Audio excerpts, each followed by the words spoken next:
고문요! 언제 갔냐니까! 환자 쫓아서 달려온 주제. 때렸어? 형도 나 때렸잖아.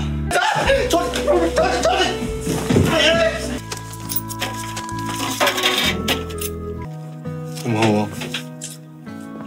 나도 오빠 같은 오빠 갖고 싶다고! 고문아, 빨리 와! 내 마음이 들썩이 그곳이 아름다운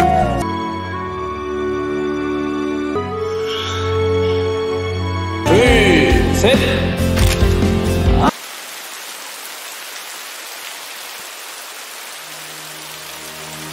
누님이 태워봤어요. 우리 딸 궁전주 만들려고 아빠가 여기에다가 우리 엄마 죽이나 아줌마 오대야.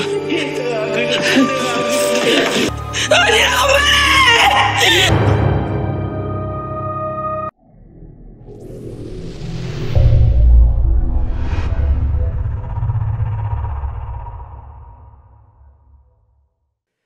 Gangtai yang mengkhawatirkan keadaan Munyong langsung menghubungi si manajer agar datang ke rumah Munyong untuk menjaganya sementara waktu sebelum dirinya pulang. Setelah itu, Gangtai kemudian pergi ke dapur rumah sakit karena Sangtai bersembunyi di sana. Gangtai yang tak mau kakaknya menderita kembali berusaha membujuk serta meyakinkan kakaknya untuk keluar dan menghadapi membuat gambar kupu-kupu. Mendengar perkataan adiknya, Sangtai yang kini sudah mulai berubah kemudian berani untuk keluar serta mengiyakan perkataan Gangtai. Kemudian Gangtai meminta Ibu Namjuri untuk menjaga kakaknya sementara waktu, sebab dirinya harus segera mencari tahu siapakah orang di balik semua ini.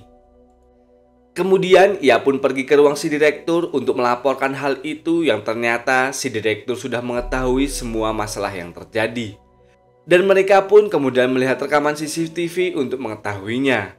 Ketika mereka melihat rekaman CCTV itu, rasa tak percaya pun menghinggapi keduanya ketika orang yang sengaja menggambar kupu-kupu itu ini adalah si perawatku yang selama ini terlihat baik dan selalu membantu Gangtai. Dengan penuh rasa tak percaya, Gangtai kemudian mengingat semua kejadian yang ia alami di rumah sakit dan menyadari jika sebenarnya si perawatku selalu ada dalam setiap kejadian di rumah sakit. Membuat Gangtai yakin jika perawatku sebenarnya adalah ibu kandung dari Munyong. Si direktur pun meminta maaf kepada Gangtai karena ia bisa dikelabui selama ini oleh perawatku. Merasa masalah besar akan datang, si direktur pun menyuruh Gangtai untuk mengambil cuti agar ia bisa menjaga Sangtai dan juga Munyong. Sementara Munyong yang masih sangat terpukul kini sedang berada di basement rumahnya untuk mencari bros kupu-kupu milik ibunya yang seharusnya berada di sana. Akan tetapi Munyong tak menemukan bros kupu-kupu itu yang membuatnya yakin jika ibunya pernah datang ke rumah itu. Scene lalu berpindah kepada perawatku atau ibu Munyong di mana dirinya sedang menatap laut sambil berkata jika permainan yang ia mainkan selama ini sangatlah menyenangkan. Ternyata perawatku sudah mengakui identitas aslinya kepada ayah Munyong selama ini tak mengenalinya selama 20 tahun lamanya. Dan hal itu ia lakukan karena jika melihat suaminya menderita berada di rumah sakit karena penyakitnya adalah sebuah kesenangan tersendiri. Dalam ingatan itu pula kita akhirnya mengetahui jika perawatku lah yang selalu membuat pasien di rumah sakit bisa kabur untuk menyebabkan masalah. Hal itu ia lakukan hanya untuk menghibur dirinya saja. Di sisi lain, si manajer yang disuruh oleh Gangtai kemudian terlihat datang ke rumah Munyong untuk melihat kondisi Munyong. Di mana di sana Munyong seolah sudah mengetahui jika Gangtai akan meminta hal itu kepada si manajer. Untuk itu Munyong pun berpura-pura terlihat baik serta tersenyum seperti tak ada masalah di hadapan si manajer. Melihat sikap Munyong, si manajer pun kemudian menghubungi Gangtai dan berkata jika Munyong sedang tak baik-baik saja karena berusaha menipunya dengan senyuman palsu. Dan si manajer bisa mengetahui itu karena selama ini ia mengenal Munyong. Untuk itu, si manajer meminta Gangtai agar secepatnya datang ke sana. Gangtai sendiri sebelum datang ke rumah Munyong terlebih dahulu membujuk kakaknya agar tinggal sementara waktu di rumah Namjuri. Tetapi permintaan Gangtai malah membuat Sangtai merasa curiga jika ada masalah yang sedang terjadi. Gang Tae yang tak mau kakaknya mengetahui masalah yang terjadi, kemudian membuat alasan jika dirinya bersama Munyong sedang bertengkar hebat dan harus menyelesaikan seharian agar masalahnya bisa cepat selesai. Sang Tae yang mendengarnya pun berusaha mengerti dan mengizinkan Gang Tae untuk pergi ke rumah Munyong tanpa dirinya. Setibanya di rumah Munyong, Gang Tae terlebih dahulu menceritakan semua masalahnya bersama Munyong kepada si manajer. Mendengar hal itu, si manajer pun terkejut dan merasa heran kenapa Gang Tae bisa bertahan setelah semua yang terjadi. Si manajer pun kemudian menceritakan informasi mengenai Ibu Munyong yang ia tahu, di mana Ibu Munyong dulu berkuliah di jurusan kedokteran, akan tetapi tiba-tiba dirinya memutuskan untuk berhenti dan menjadi seorang novelis yang terkenal. Hal itu membuat Gang Tae mengerti kenapa perawatku bisa mengerti dengan dunia medis saat bekerja di rumah sakit. Setelah itu, Gang Tae pun masuk untuk menemui Munyong, akan tetapi di kamar serta di ruang kerjanya, Gang Tae tak menemukannya. Hingga Gang Tae pun pergi ke basement dan terlihat jika Munyong sedang berada di sana. Munyong yang menyadari jika Gang Tae datang, kemudian bertanya sejak kapan Gang Tae mengetahui jika ibunya lah orang yang telah membunuh ibu Gang Tae. Gang Tae pun menjawab jika belum lama ini ia mengetahui semuanya. Mendengar itu, Munyong pun kemudian menangis dan berniat pergi meninggalkan Gang Tae. Namun, Gang Tae berusaha mencegah kepergian Munyong dengan menggenggam tangan Munyong sambil berkata, jika menurut Gang Tae, Munyong adalah wanita yang ia kagumi dari kecil dan tak ada hubungannya sama sekali dengan kelakuan bejat ibunya. Tetapi ketika Munyong melihat ekspresi wajah Gang Tae, Munyong pun menyadari jika semua yang dikatakan Gang Tae adalah kebohongan. Untuk itu, Munyong pun melepaskan genggaman tangannya dan pergi begitu saja. Di mana di kamarnya, dengan penuh rasa bersalah, Munyong kembali menangis. 고문영, 니네 엄마를 죽인 게 맞아? 얼마 안 돼. 고문영, 의선자.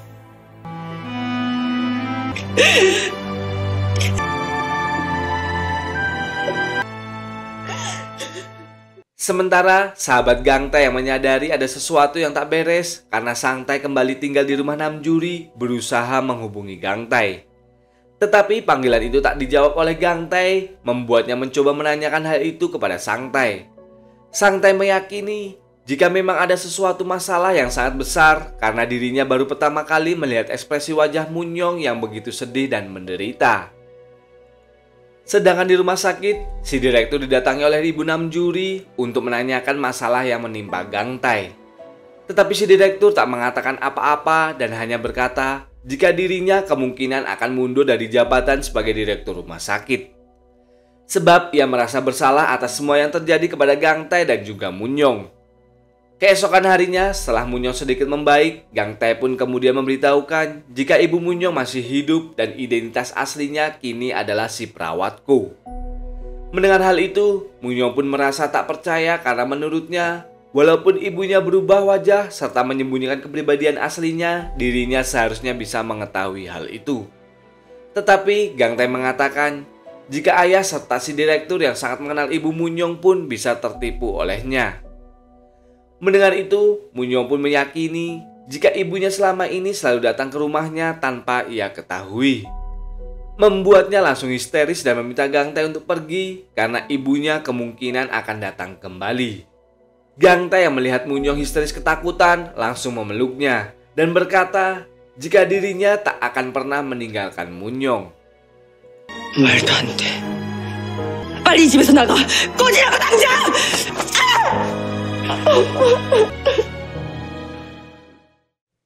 Setelah itu, Gang Tae menghubungi Sang Tae dan memberitahukan jika kondisi Munyong saat ini sedang sakit. Mendengar itu, Sang Tae pun meminta Ibu Namjuri untuk membuatkan bubur bagi orang sakit, lalu meminta sahabat Gang Tae untuk mengantarkannya. Setibanya di sana, Sang Tae dengan penuh perhatian karena sudah menganggap Munyong adalah adiknya sendiri, berusaha membujuk Munyong untuk memakan bubur yang ia bawa. Munyong yang melihat ketulusan hati Sang Tae pun hanya bisa menangis sambil terus meminta maaf karena rasa bersalahnya kepada Sang Tae dan Gang Tae. 뭐는 많이 아파?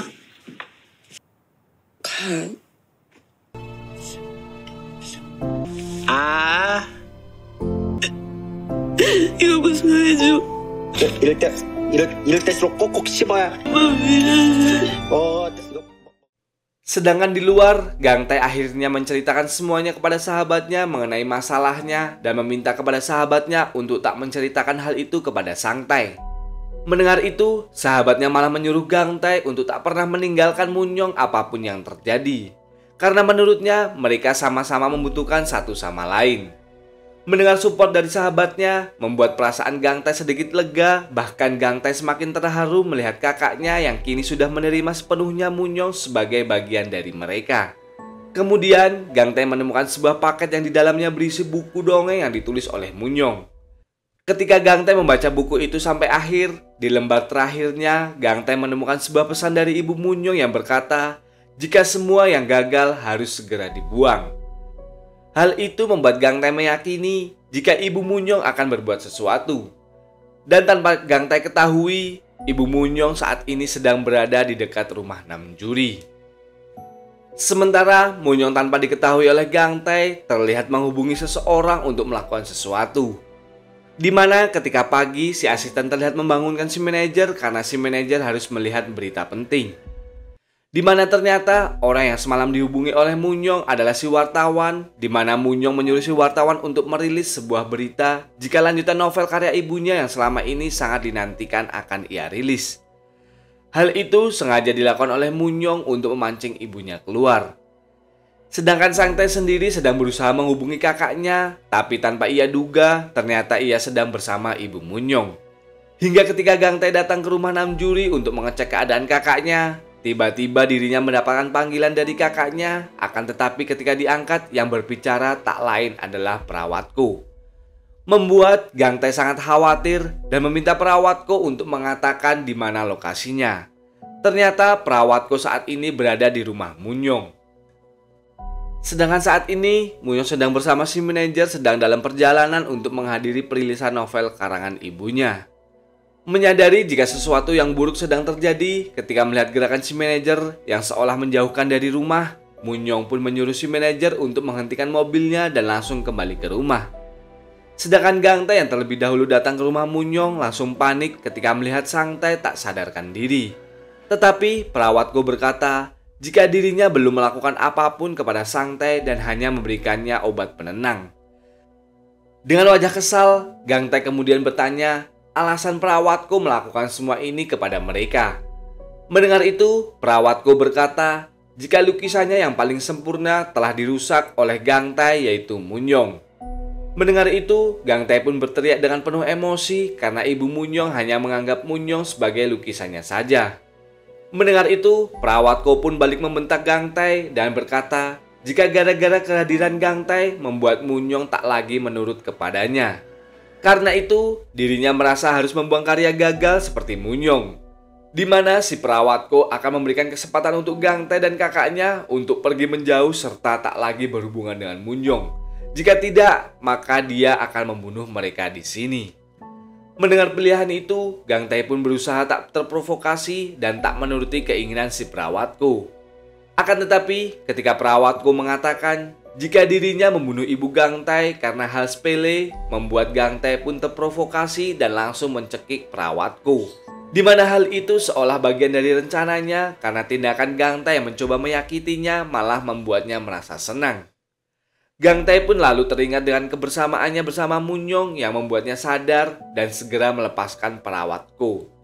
Perawatku pun lalu mengambil jarum suntik yang sudah ia siapkan dan langsung menusukkannya kepada Gang Tae. Lalu tak lama, datanglah Munyong yang begitu marah melihat Gang Tae terluka. Munyong pun langsung mengambil ballpoint dan berusaha melukai ibunya. Akan tetapi, Gang Tae dengan sisa tenaganya mencegah hal itu dan berkata jika Munyong tak boleh melukai ibunya karena hal itu adalah keinginannya. Setelah itu, Gang Tae pun tak sadarkan diri yang membuat Munyong menangis dan mengabaikan ibunya. Saat sang ibu berusaha mencelakai Munyong, tanpa diduga, Sang Tae datang dan langsung memukulnya sampai ia pingsan. 엄마는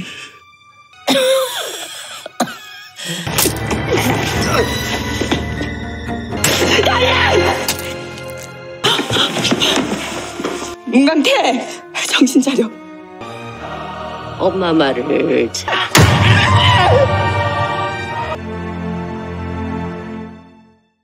Setelah itu, tak lama berselang, si direktur bersama petugas polisi datang dan membawa perawatku untuk ditangkap. Namun, sambil tersenyum, perawatku masih meyakini jika Munyong akan menjadi seperti dirinya. Si direktur kemudian masuk ke dalam rumah untuk mengecek keadaan Gang Tae yang tak sadarkan diri. Beruntungnya, Gang Tae hanya pingsan karena obat penenang yang disuntikan oleh perawatku. Ketika malam, Gang Tae pun akhirnya bisa sadar di mana dirinya sudah disambut oleh Munyong dan menceritakan jika kini ibunya sudah ditangkap oleh polisi. Tapi walau begitu, Munyong tetap meminta Gang Tae untuk pergi dari rumahnya selamanya. Sebab ia merasa bersalah dan tak mau melihat Gang Tae terluka setiap kali melihat wajahnya karena itu akan mengingatkannya kepada kematian sang ibu. Gang Tae yang mendengarnya berusaha meyakinkan Munyong untuk menghadapi semuanya bersama-sama.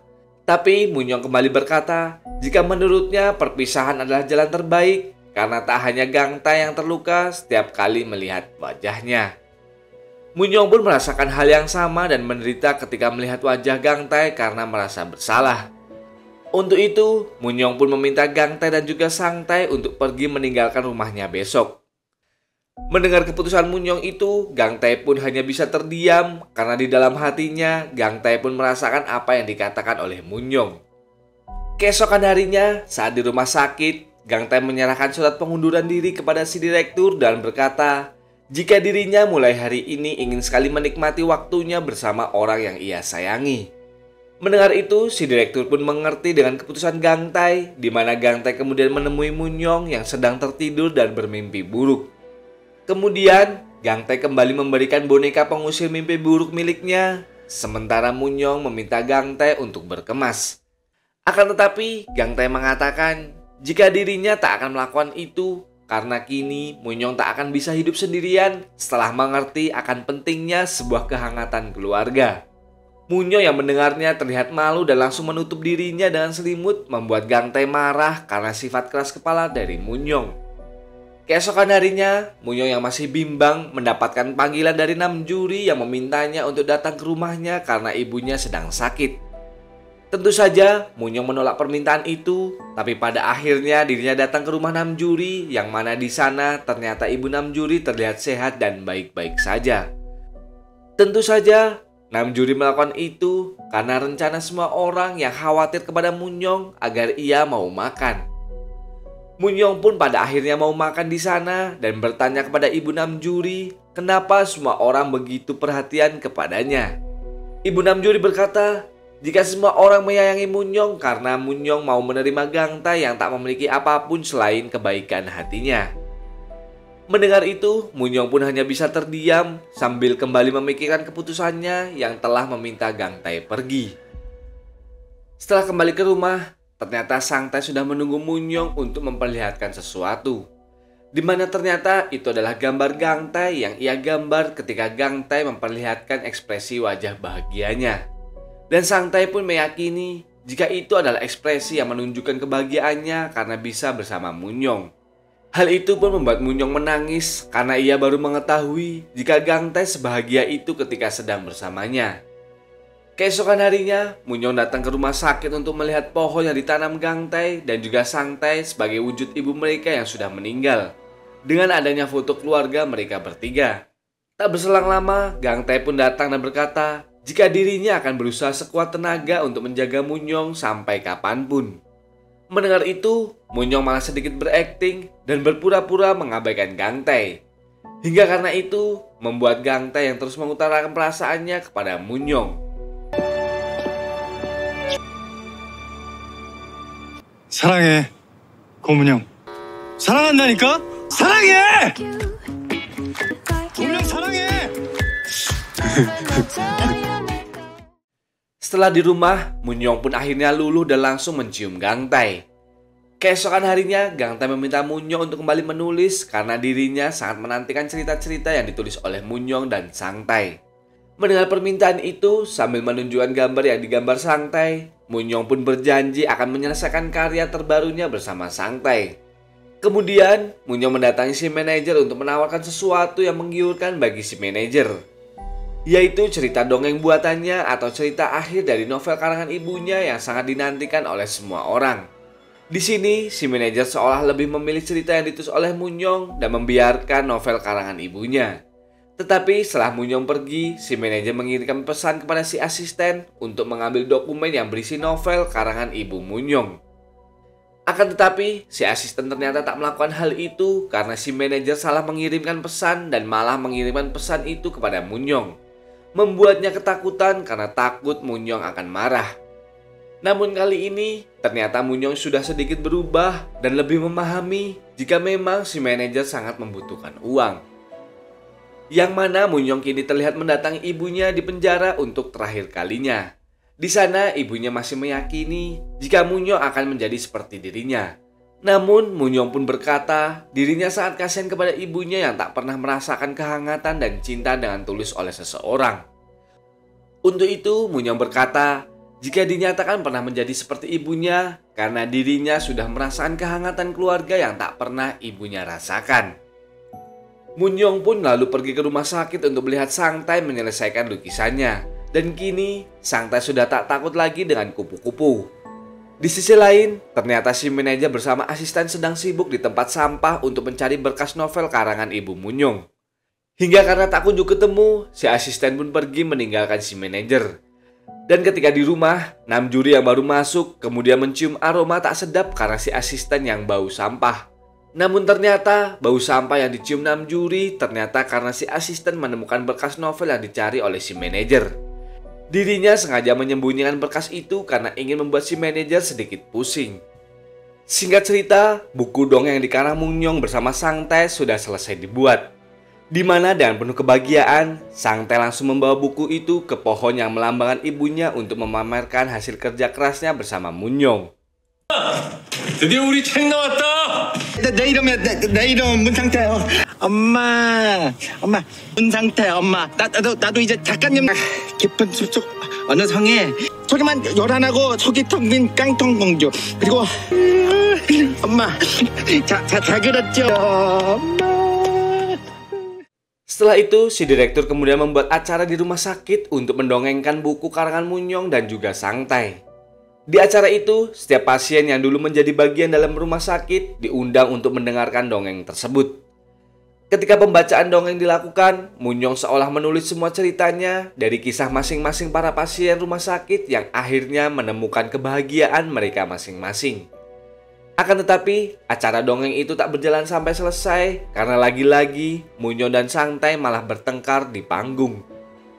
그림자 마녀의 자신의 빼앗긴 얼굴로 다시 캠핑카를 타고 여행길에 오른 이들은 눈물샘마저 이미 말라버린 엄마 여우가 열심히 춤을 추고 있니? 시에 찔러도 상처가 나지 않아. 에이씨, 바로 내 차례잖아. 내 차례야. 지금 욕이야. 근데 너 지금 오빠한테 욕할 거야? 진짜. Kemudian di sisi lain, Gang-tae memberikan buku dongeng itu kepada Ibu Namjuri. Ia pun sangat berterima kasih karena Ibu Namjuri selalu membantu mereka tanpa pamrih. Bahkan Gang-tae meminta kepada Ibu Namjuri untuk memeluknya. Sedangkan di tempat berbeda, karena buku dongeng yang dikarang Moon-young kembali mendapatkan kesuksesan, Namjuri merasa jika si manajer akan pergi meninggalkan dirinya. Namun ternyata si manajer tak akan melakukan itu karena dirinya sudah memutuskan untuk membuat kantor di daerah sana. Namjuri yang mendengarnya pun merasa sangat bahagia, hingga dengan malu-malu si manajer pun berusaha menggenggam tangan Namjuri. Sementara kebahagiaan kembali didapat Gang-tae dan yang lainnya ketika mereka mendapat kejutan dari si direktur, yaitu berupa mobil kemah yang diimpikan oleh Sang-tae. Hingga karena itu, Gang-tae yang sangat ingin segera berpergian mengajak Sang-tae untuk segera pergi menggunakan mobil tersebut. Tetapi Sang-tae malah mengabaikan permintaan Gang-tae, membuat Gang-tae pun membujuk Moon-young untuk mau segera pergi menggunakan mobil kemah itu. Namun ternyata Moon-young pun juga tak menghiraukan keinginan Gang-tae yang membuat Gang-tae marah dan langsung pergi untuk minum bersama sahabatnya dan si manajer. Ketika pulang, ternyata Moon-young dan juga Sang-tae sudah bersiap untuk pergi menggunakan mobil kemah itu. Dan penolakan semalam sengaja mereka lakukan untuk memberikan kejutan kepada Gang-tae. Namun, karena kondisi Gang-tae sedang mabuk, membuatnya tak bisa menikmati perjalanan menggunakan mobil itu. Tapi dalam mimpinya, dirinya bersama yang lain sangat bahagia menikmati perjalanan mereka. 아우 내 팔자야. 어? 너 토하고 싶어? 제가 먼저 했는데 왜 나한테 지랄했냐고. All my world is freezing. Your eyes, all my world is. Keesokan harinya, Gang Tae mengatakan pada kakaknya jika dia ingin membawa kakaknya bersama Munyong melihat dunia luar. Tetapi nampaknya hal itu tak bisa dilakukan karena Sang Tae ternyata kini mulai memiliki keinginan sendiri, yaitu ingin mendedikasikan hidupnya menjadi seorang penggambar buku dongeng. Gang Tae mendengarnya pun kemudian mengerti dan harus melanjutkan perjalanannya berdua saja bersama Munyong. Karena kini kakaknya akan pergi bersama si manajer untuk menggapai mimpinya sendiri dan akhirnya film pun tamat. 너는 계속 놀아. 나는 어머나. 자기 그래 내 그림이 뭔가 거.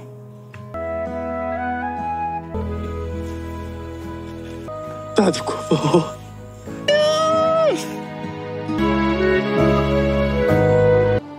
빼앗긴 얼굴을 되찾기 위해